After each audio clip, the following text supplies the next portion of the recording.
कई लोगों को ये भी पता लगा है कि किसी बच्चे का एक कान नहीं, एक आंख नहीं, हार्ट में छेद है, तो मतलब डिफ़िकल्टी आ सकती है, मतलब हैंडीकैप हो सकता है, प्रॉब्लम हो सकती है, क्योंकि जब डीएसटी जाएगा ही नहीं, इसलिए डीएसटी बहुत ज़रूरी है आपके शरीर के लिए।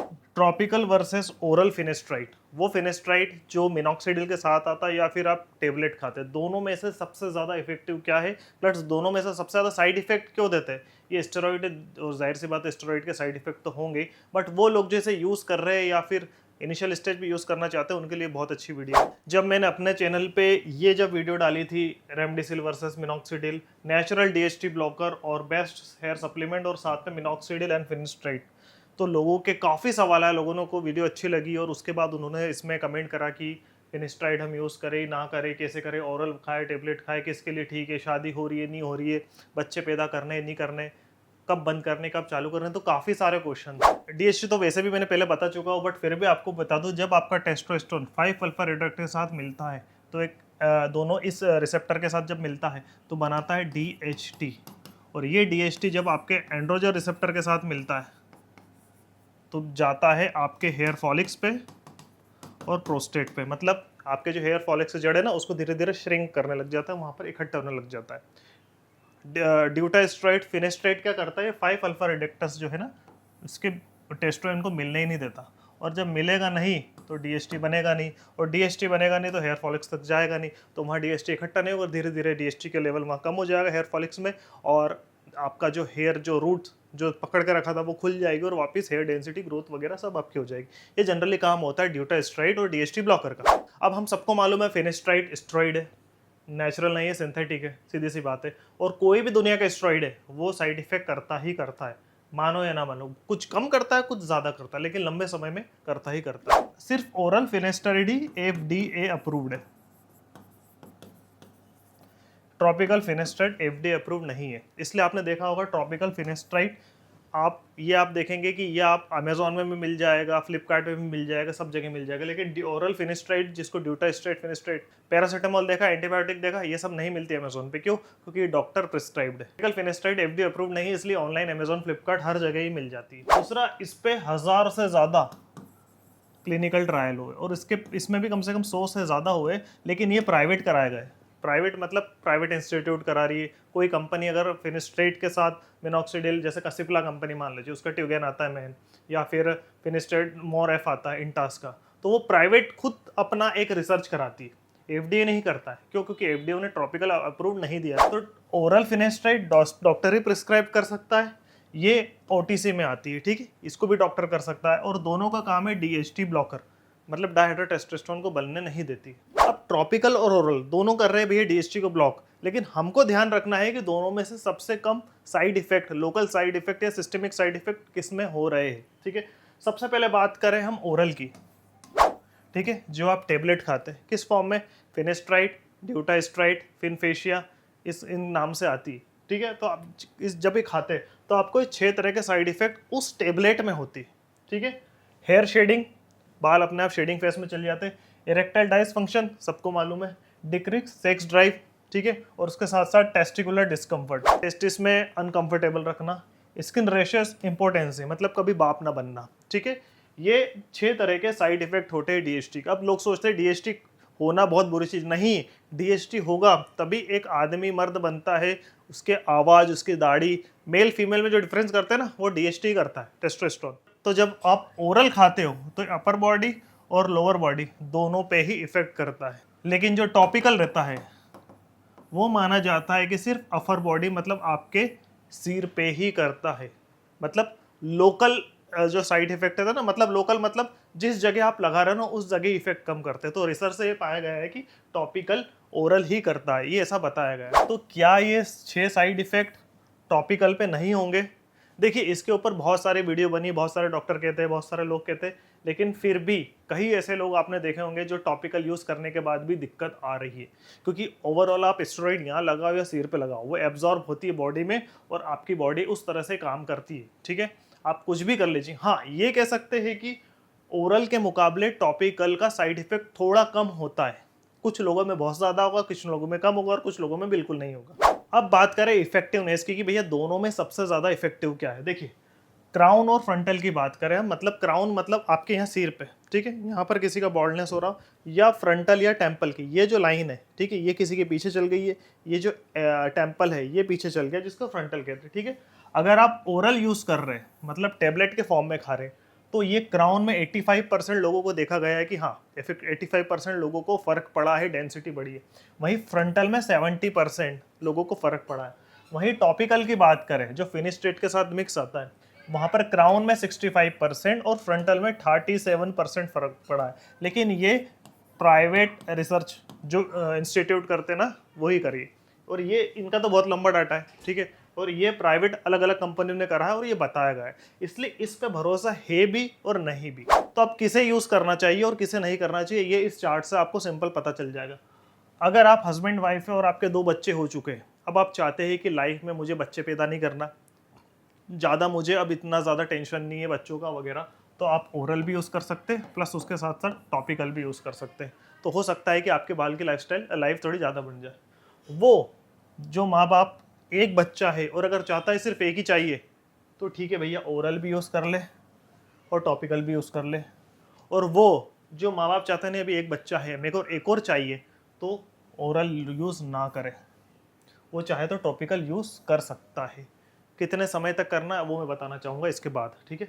और वो जो हस्बैंड वाइफ अभी लेटेस्ट शादी हुई है, ठीक है, और चाहते हैं कि वो 1 या 2 साल वेट करे और उसके बाद बच्चा पैदा करे, उसके बाद फैमिली प्लानिंग करे, तो बिल्कुल भी ओरल यूज़ ना करे, टॉपिकल ही करे, ठीक है। और वो जो अकेला है, जिसकी कुछ भी अभी शादी होने वाली, मतलब ये क्वेश्चन मार्क, मतलब 6 महीने में या साल भर में शादी होने वाली, तो मैं कहूँगा उसको ओरल बिल्कुल या बिल्कुल भी यूज़ ना करे, ट्रॉपिकल भी यूज़ ना करे, या फिर वो करे अपने रिस्क पे। ये बताना चाहूँगा आगे क्यों। और वो जो भी नल्ला है, जिसका शादी का कोई भविष्य नहीं है, 3-4 साल तक कोई नहीं है, तो वो चाहे तो टॉपिकल भी यूज़ कर सकता है और ओरल भी कर सकता है। अब आप बोल रहे हो कि भैया नल्ला है, ये भी भविष्य में शादी करेगा, उसकी भी होने वाली है, तो इन्हें क्यों बोला कि आप ट्रॉपिकल या फिर ओरल जो फिनिस्ट्राइड यूज़ करें। देखिए, जो भी ड्यूटास्ट्राइड है और आपका फिनिस्ट्राइड है, ये आपकी ब्लड स्ट्रीम में पाया जाता है, ठीक है।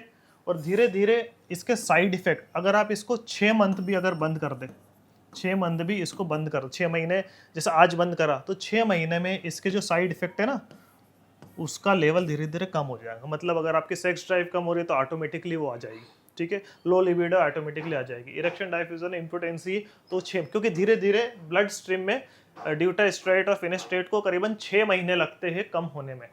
इसलिए कहा जाता है कि अगर आप शादी करके बच्चे की प्लानिंग कर रहे हैं तो करीबन 6 से 10 महीने पहले आप फिनिस्ट्रेट बंद कर दीजिए। ऐसा क्यों कह रहा हूँ, क्योंकि जब आप पार्टनर के साथ कंसीव करते, संबंध बनाते हो और आपका जो स्पर्म ओवम के साथ मिलता है तो उसके साथ डीएसटी भी जाता है। और अगर आपने फिनिस्ट्राइड यूज़ करा, डीएसटी उसका लेवल कम हो गया, तो हो सकता है कि आपके स्पर्म के साथ डायहेड्रोटेस्टोस्टेरोन कम जाए ना जाए। और अगर ना जाएगा तो आपके बच्चे का प्रॉब्लम हो सकती है, मेंटली डिस्टर्ब हो सकता है, फिजिकली डिस्टर्ब हो सकता है। ऐसे भी डाटा आए कि वो लोग जिनने ड्यूटास्ट्राइड यूज़ करा, फिनिस्ट्राइड यूज़ करा, सेक्स करा और उसके बाद बच्चे में डिफ़ॉल्ट आ गया, क्योंकि एम्ब्रियो है ना, क्योंकि जब बच्चा पेट में रहता है और लड़का और लड़की मेल फीमेल में जो डिफरेंस होता है ना, वो डीएसटी करता है। कई लोगों को ये भी पता लगा है कि किसी बच्चे का एक कान नहीं, एक आँख नहीं, हार्ट में छेद है, तो मतलब डिफ़िकल्टी आ सकती है, मतलब हैंडीकैप हो सकता है, प्रॉब्लम हो सकती है, क्योंकि जब डीएसटी जाएगा ही नहीं। इसलिए डीएसटी बहुत ज़रूरी है आपके शरीर के लिए। और अगर आप और वो लोग जो इस चीज़ को नहीं मानते ना, कोई दिक्कत वाली बात नहीं। कल से अगर उनका बच्चे की प्लानिंग करी, वो डीएसटी के लिए ड्यूटास्ट्राइड फिनिस्ट्राइड ले रहे और वो उन्होंने सेक्स करके अगर बच्चा पैदा हो गया और उसमें कुछ प्रॉब्लम हुई, तो आप अपने आप के सवाल ज़रूर पूछेंगे कि काश मैं 6 महीने 8 मंथ बंद कर देता तो शायद ये प्रॉब्लम ना होती। देखिए, इसका जवाब 100% ये सही नहीं, क्योंकि डाटा इसके अवेलेबल ही नहीं है। हाँ भी कहते हैं, ना भी करते हैं। इसलिए मैंने आपको कहा है कि आप आपकी रिक्वायरमेंट के हिसाब से यूज़ करिए। अगर आपको बच्चा प्लानिंग करनी है तो 10 मंथ यूज़ ना करो। और मैं तो कहूँगा आप ओरल और टॉपिकल दोनों बंद कर दीजिए अगर आपको बच्चा पैदा करना है। ठीक है ना यार, एक बार बच्चा हो जाएगा, आप फैमिली प्लानिंग हो जाएगी, उसके बाद बहुत यूज़ करिए, कौन मना कर रहा, पूरा जीवन बचा है। अभी जबरन में आपने यूज़ कर लिया और कुछ उल्टा सीधा हो गया तो किसको दोष देंगे, ठीक है। तो आप इस बात को समझे, ये आपके ऊपर है कि आपको ओरल यूज़ करना है, टॉपिकल यूज़ करना है। ये सारे एग्जाम्पल आपके साथ हैं। आप शादीशुदा हो, आपके बच्चे हो चुके हैं, आप नल्ले हो, कोई भविष्य नहीं है शादी का, आपकी शादी होने वाली है, तो आप देख सकते हो कि आपको कौन सा यूज़ करना है। बस एक आपसे बात कहूँगा कि जब भी आप बच्चे पैदा करें, फैमिली प्लानिंग करें, करीबन 6 से 8 महीने, मैं तो कहता हूँ 1 साल पहले ही आप ड्यूटास्ट्राइड, फिनिस्ट्राइड और मिनॉक्सिडिल में जो टॉपिकल वाला है ना वो बंद कर दे। ठीक है, 1 साल ही बंद करा ना, हो जाएगी प्लानिंग, बच्चा अच्छा स्वस्थ हो गया, उसके बाद फिर चालू कर देना, कौन मना कर रहा है। तो अगर आप ये 8 तरह के रूटीन फॉलो करेंगे आपके हिसाब से, तो आपको कुछ भी करने की ज़रूरत नहीं है, 1% बालों की टेंशन लेने की ज़रूरत नहीं। वो क्या है, सबसे पहले वो जो मिनॉक्सिडिल यूज़ करते हैं फिनिस्ट्रेट के साथ, वो सुबह शाम करते लीजिए। जो फिनिस्ट्रेट के साथ करते हैं वो करिए, जो प्लेन के साथ करते हैं आपके रिक्वायरमेंट के हिसाब से आप दोनों आप कर सकते हो, सुबह शाम एक एक में लगाना। पहला ये। दूसरा, जो फिनिस्ट्राइड टेबलेट ले रहे हैं, मतलब कौन जिनके बच्चे की प्लानिंग हो चुकी है, सब जीवन से फ्री हो चुके हैं, वो अगर फिनिस्ट्राइड ड्यूटास्ट्राइड ले रहे हैं तो वो भी साथ में ले सकते हैं, दिन में एक गोली। ये तो सभी के लिए बायोटीन प्लस मल्टीविटामिन, सिर्फ एक गोली खाना है। उसके साथ साथ ओमेगा 3 प्लस लाइकोपिन, लाइकोपिन बहुत ज़रूरी है। लाइकोपेन ही 5 अल्फा रिडक्टस या जो एंड्रोजन रिसेप्टर है उनके साथ मिलकर डीएचटी को रोकता है। नेचुरल डीएचटी ब्लॉकर करते हैं ना, वो लाइकोपिन को ही कहते हैं। उसके साथ साथ एंटी डेंड्रफ शैम्पू, वो क्योंकि क्या करते हो आप, मिनॉक्सिडिल यूज़ करते हो, तो डेली जो या तो फिर आप अगर आप या तो फिर अल्कोहल फ्री कर रहे हो, अल्कोहल वाला कर रहे हो, तो आपके स्कैल्प में कुछ ना कुछ डेंड्रफ या जमते रहता है, क्रिस्ट वगैरह जमती रहती है, वाइट वाइट लेवल। तो करीबन एक बार यूज़ करें 3 दिन में, हर तीसरे दिन यूज़ करें। वीक में एक बार यूज़ वो कर सकते हैं जो मिनॉक्सिडिल नहीं लगा रहे, लेकिन अगर मिनॉक्सिडिल लगा रहे तो हेयर का क्लीन होना ज़रूरी है, इसलिए आप 3 दिन में एक बार इसको यूज़ करें। उसके साथ साथ वो लोग जिनके ड्राई हेयर है, ड्राई हेयर मतलब वो घास जैसे बाल है, ड्राई हेयर है, तो वो आपका हेयर का सीरम लगा सकते हैं, क्योंकि सीरम सिर्फ बालों पे लगता है, वो जड़ों में नहीं लगता है। उसके साथ साथ 2 टाइम कोकोनट ऑयल आप बालों पे ज़रूर लगाएं, हो सके तो 3 लगाइए अगर, लेकिन अगर आप 3 शैम्पू कर रहे, मतलब हफ्ते में 2 बार, 3 दिन में एक बार, मतलब हफ्ते में 2 बार, तो जब भी शैम्पू करो उससे 2 घंटे पहले, या हो सके तो 6-7 घंटे या रात भर लगा के रह दीजिए। उस दिन अगर आप नहीं भी लगाएंगे रात में मिनॉक्सिडिल तो भी चलेगा, एक दिन में एक बार में कोई फ़र्क नहीं पड़ेगा। साथ में बहुत important PRP, plasma rich platelets, 2 से 3 महीने में एक बार ज़रूर कराएं। ठीक है, अगर आपको ज़्यादा प्रॉब्लम है तो 6 महीने तक लगातार करा लीजिए, और अगर आपको प्रॉब्लम नहीं है, कम प्रॉब्लम है, तो 3 महीने में एक बार कराएं। बहुत सारे कहते हैं ये इफेक्टिव नहीं है, नहीं इफेक्टिव है, इससे फ़र्क पड़ता है। आपका ही ब्लड में से प्लाज्मा प्लेटलेट्स लेके इंजेक्ट किया जाता है, और उसमें होते हैं स्टिम सेल्स। अगर आप सोच रहे हो कि एक बार में फ़र्क नहीं, तो 2 में पड़ेगा, 2 महीने तो 3 में, 3 में तो 4 में, 6 में, साल में, 2 साल में फ़र्क पड़ेगा, मतलब पड़ेगा। आप नेगेटिविटी पे मत जाइए, पॉजिटिविटी जाइए। क्या चीज़ होगी, देखो आप यहाँ, ठीक है, इसके नीचे तो जा नहीं सकते, अब हमें चाहिए ऊपर। PRP यहाँ है, या तो पॉजिटिव देगी या नहीं देगी, तो ट्राई करने में क्या दिक्कत है। और जितने भी एक्टर एक्ट्रेस है, कोई भी है, बड़े बड़े मॉडल वगैरह, सब PRP 3 महीने में एक बार कराते ही कराते हैं, बहुत ज़रूरी है। तो अगर ये 8 रूटीन आप फॉलो करेंगे, बस ये ऑप्शन है कौन सा, फिनिस्ट्रेट ड्यूटास्ट्राइड, ये ऑप्शन है, ये आप, और ये वाला फिनिस्ट्रेट, ठीक है। ये आप आपकी लाइफस्टाइल, आपकी मैरिज लाइफ और आपके हिसाब से इन दोनों को कम ज़्यादा करके देख सकते हैं। अगर आप बेस्ट क्वालिटी का biotin multivitamin anti dandruff shampoo serum लेना चाहते हैं तो मैंने डिस्क्रिप्शन में लिंक ली है। वो अच्छी क्वालिटी के, ज़्यादा बहुत ज़्यादा इतना कुछ डिफेक्टिव देते नहीं, बट हाँ बालों को बहुत ज़्यादा मदद करते हैं, तो आप ले सकते हैं। अगर आपको वीडियो अच्छी लगी तो प्लीज़ लाइक करें, लेकिन हाँ ड्यूटास्ट्राइड फिनिस्ट्राइड को हल्के में ना ले, इसके सीरियस साइड इफेक्ट हो सकते हैं। आपके परिवार नियोजन करना है, परिवार कैसा करना है, आप किस तरह के हैं, उस सब को ध्यान मद्देनजर रखते ही प्लीज़ इसको यूज़ करें।